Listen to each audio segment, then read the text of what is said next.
Recently, I published a video called My 6-Year Plan to Retire Early, and it absolutely took off. This is a very new channel and I was absolutely gobsmacked at the number of views and the number of views that this video continues to get. And I've had loads of new subscribers, so I just wanted to say thank you and welcome to all my new subscribers. Thank you to everyone who commented on that video because you helped me massively. So I just wanted to address the main concern that most of the commenters had on that video.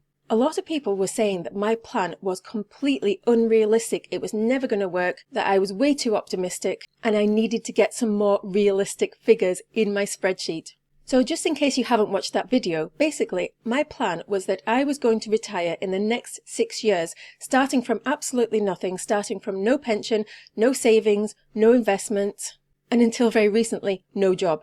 Now I do have a job, now I've got a minimum wage job, and I think people were very interested to find out how I could start from nothing and then retire in 6 years' time at aged 53.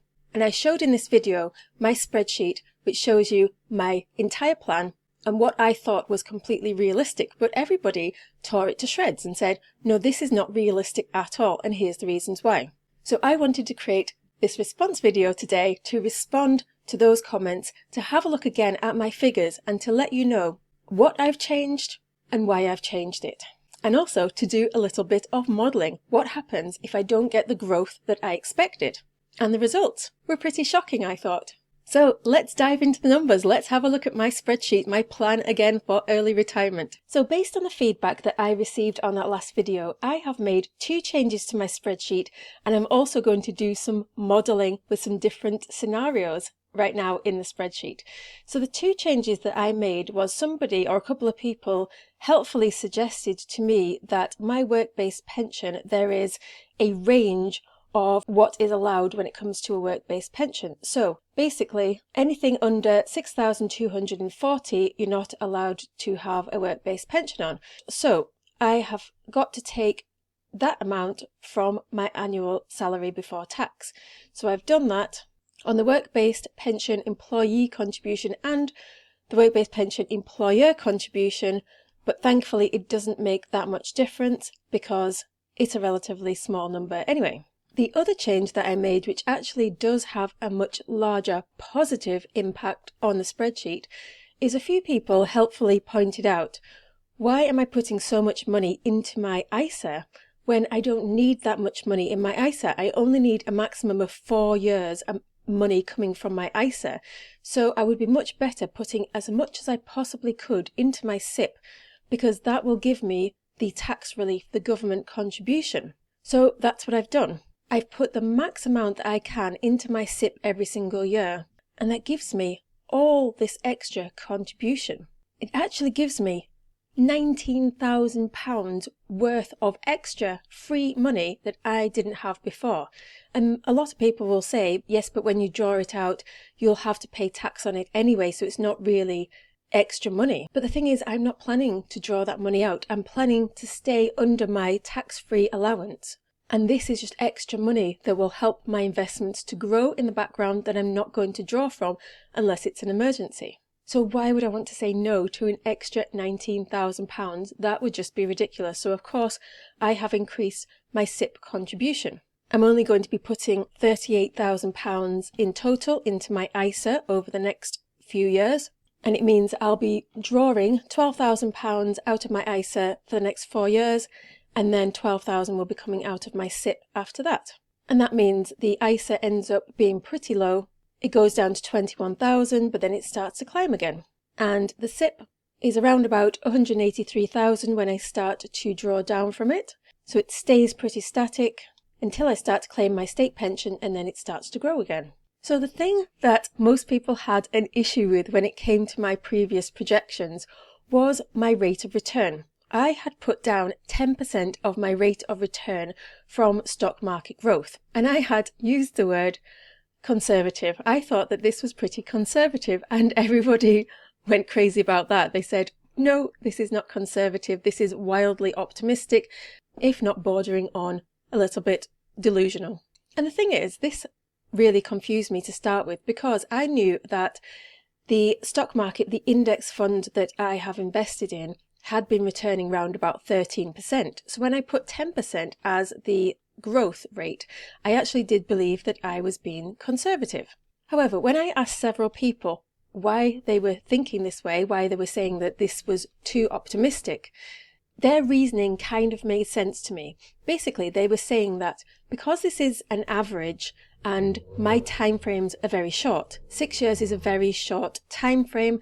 I'm going to be retiring very soon. So you don't have much wiggle room to play with. It's not like I've got 30 years ahead of me that the stock market can go up and down and up and down, and it doesn't really matter. It'll all even out in the end.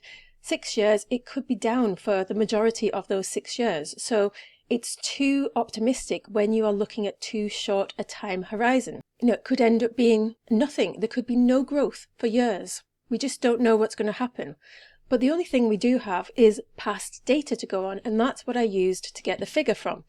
So I looked again at the historical performance of the FTSE Developed All Cap Index, which is what I am invested in. And here it says the compound annual growth rate is 10.11% average. And that has been for the last 17 years. And yes, we don't know that this is going to continue into the future, and there might be a massive downturn coming. But we do know that what always follows a downturn is an upswing. You can look at these graphs and they will show you the upswings after downturns. So it goes down and then it goes up. It goes down and then it spikes up. It goes down, it spikes up, down and spikes up. You get the picture. And yes, there might be a much bigger down coming in the next 6 years because it's been pretty high in the growth recently. But that doesn't change the fact that the stock market has always increased, and it has been about 10% on average. So I don't think that my stock market growth figure is incorrect. I think this is correct. But I do get what people are saying about it probably will drop in the next 6 years, so that 10% is not very likely to happen within the next 6 years. So I definitely wanted to address that, and I will be telling you my plan B options in a short while. But before I do that, before I tell you why I still want to retire at 53, even if the stock markets crash, and how I intend to do it, I just wanted to do a little bit of modelling for you on the spreadsheet to show you what happens if the stock market growth is lower than I expect. So at the moment, I am planning on getting £12,000 a year at age 53, and my total investments, all being well, should be around 214,000. So let's drop this percentage down and see what happens. So let's drop it down to 9%. What happens then? Nothing changes at 9%. I can still retire. I've still got the 12,000 there. What about 8%? At 8%, yes, it has dropped below the 12,000. However, it's still very, very close. What I could do is I could increase the withdrawal rate and see what happens then.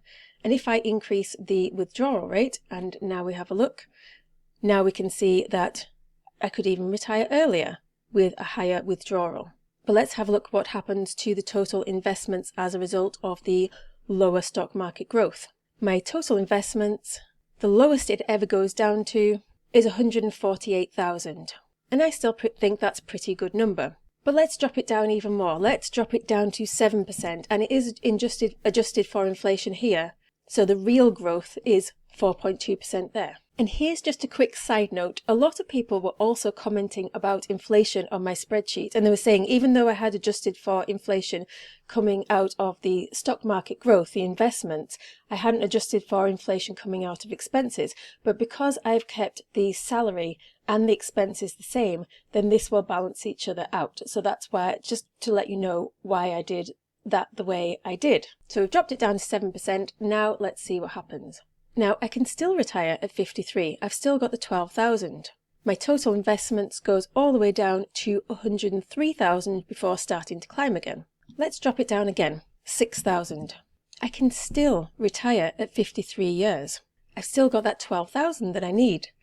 But my portfolio drops right down to 67,000, which is a massive drop. Let's drop it again. Let's drop it to 5%, which would be a real return of just 2%. Can I still retire at 53 years? Not quite. Let's increase the withdrawal rate a bit more. So with this, yes, I can still retire at age 56, but my portfolio would shrink right down to 38,000, which is getting very low. And say if there was some kind of emergency, then that wouldn't be too good. I wouldn't have much to draw on. But how likely is it for the next entire 6 years that the portfolio is going to be at 2%? It could be likely, we just don't know what's going to happen. We could have a period in history where there's 10 years of no growth, we just don't know. But what is likely to happen is after that period of a slump, there is going to be a humongous growth afterwards. So it's pointless looking all the way down to age 67 and thinking, oh, my portfolio shrunk to 38,000 because the stock market won't have stayed at 5% or a real growth of 2% for all that time. That's probably not going to happen. What's probably going to happen is it's going to stick around the 10% because that's what's happened in the past. Okay, let's be conservative. Let's say it's 8%. At 8% and a real growth rate at 5.2%, I can still retire at 53 and the portfolio shrinks down to 148,000 and then starts to build back up again, which I think is quite comfortable and I'm really happy with that. So this is the beauty of these kind of spreadsheets for modelling, is that you can change these figures and see what happens. What happens if it drops down? But don't forget, this is an average. So if it drops down an average for the next 2 years, the next 2 years following that is going to be higher than that. So if you see 8% now, we might see 12% in the future. And that's why I think averages are really important and why I was a bit confused by everyone's response. But I do totally get that sometimes you can't rely on this 100%. But it does depend on how much money you've got to play with. And it also depends how much risk you're willing to take. And because I've got plan Bs, I'm willing to take a higher risk and put all of my invested money into index funds, which some say is risky, but if you don't take it out, it's not risky. It's going to have the best return. So now that you've looked at my numbers, and none of us know what the future holds, whether or not I'm going to get that return or not. Now that I'm fixated on retiring at age 53, I still really want to do it. And I'm willing to think outside the box to make that happen, even if the markets crash. So I've got a plan B, or several plan Bs, for if the market crashes. And even if the markets don't crash, I'll probably still do these plan Bs anyway. Because I'm not the kind of person who can just sit in retirement and watch TV all day. That is absolutely not me. I want excitement, I want adventure, I want new projects. So here are some of the new projects that I have in mind. The first one is the most boring one. I could just stay on at work longer. At the moment, I work 5 days a week, 9:30 until 5 p.m. And this suits me perfectly at the moment because I've got kids, I take my kids to school. My kids are teenagers, so in the next few years, they will be leaving school. So I won't have to do that anymore. In my line of work, I work with homeless people and I go out into the community and visit homeless people. But my organisation has all these projects for young homeless people. Basically, they house children who don't have homes to live in. And they need project workers to live in those houses. And what you do on those shifts is you work 24 hours. So instead of working a full week, 9 to 5, 5 days a week, you just work 2 days per week. But you do 2 24-hour shifts. So you actually do more hours, but it's only over 2 days. But you do get paid for just sleeping. And sometimes you might not sleep, but you get paid for that period of time where you would be sleeping. And you do get extra money if you don't end up sleeping. So if the markets crash and my portfolio isn't where I want it to be, I think probably I want my portfolio to be around £200,000 in my portfolio. If it's not there, or if it's not very close to that, I probably will stay working for at least another couple of years and see what happens to the markets, and hopefully everything will pick back up again. But I'll probably go down to this kind of working pattern where I work just 2 days a week and I get paid for a full week, because that will fit my lifestyle when my kids are a bit older. So what else can I do? What other plan Bs can I do apart from staying in work longer? I could go down to part-time hours. That's one thing I could do. At the moment, I'm trying to build up side hustles, so I'm hoping to bring in some extra money, but that's not very reliable.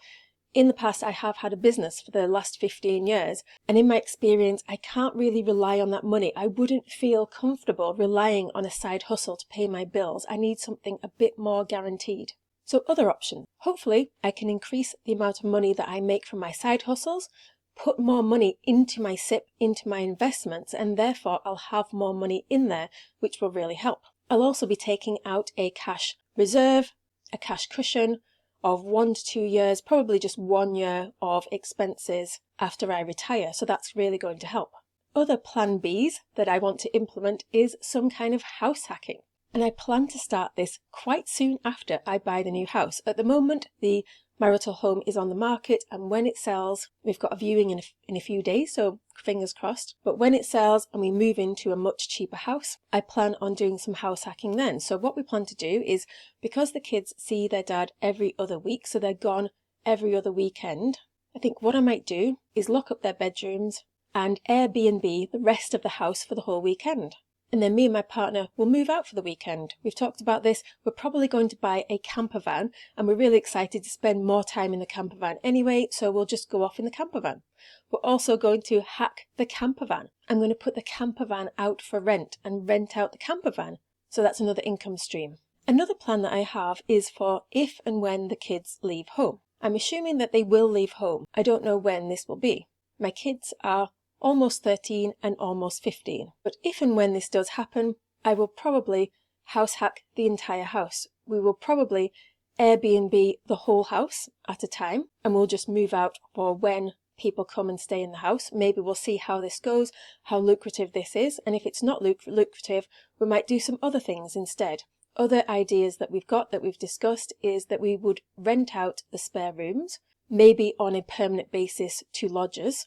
Another idea, and this is also driven by an idea that I had working for my charity that I work for, is they do something called supported lodgings, which means you have a young person between the age of 16 and 18 coming to live with you, and you just help them to become more independent. So because they're over the age of 16, you don't need to babysit them. They can manage on their own, they can do things on their own, but you just need to be there to be like a parental figure for them. And because I've already been a foster carer, this doesn't faze me at all. And I work with young people. I've been a teacher for teenagers in secondary school, so this actually sounds quite exciting to me and something which would be very rewarding. And this is the line of work that I currently work in anyway.